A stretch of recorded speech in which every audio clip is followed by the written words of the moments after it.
about how he has to dial some of himself down and some of himself up to avoid any further incidents in this situation?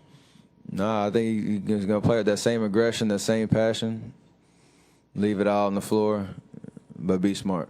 I think he can do that without having to take a piece of himself away from what he does on the floor and who he is as a basketball player and a competitor and whatnot. So he won't get baited into any kind of altercations. He won't. I'm pretty sure he'll be talkative, but hopefully in a very constructive kind of way. So that'll be good. Tim on the left. Steph, I guess you had the film session from the last game this morning. What do you do when you see he had some open threes in the last game? What do you think when you see yourself get that shot and miss that shot a few times in a pretty key spots last game? I don't really worry about the shots that I missed.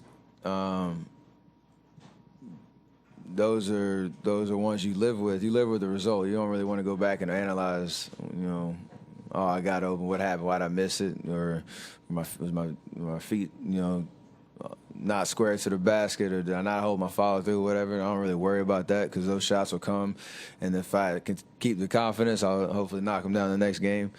The stuff that kind of bothered me the most is there's on the offensive end of certain possessions where we had the right reads and the right looks, but passes got deflected because they were a little lazy, or we didn't have the crispness to what we were doing.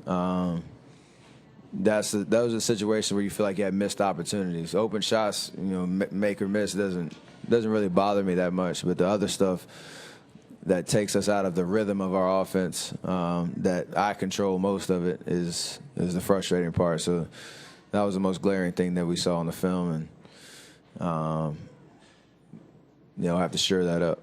And defensively, what would you say what specifically did you not love about that game when you look back on the film?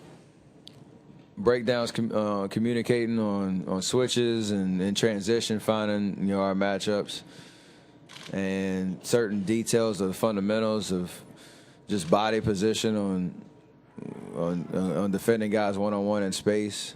We gave too many angles to the basket where we put our help defense in a bad spot with straight line drives to the basket and whatnot. I mean,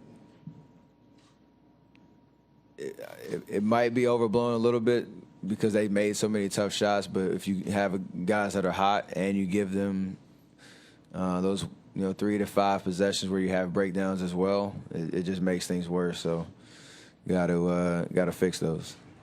Thank you, Steph.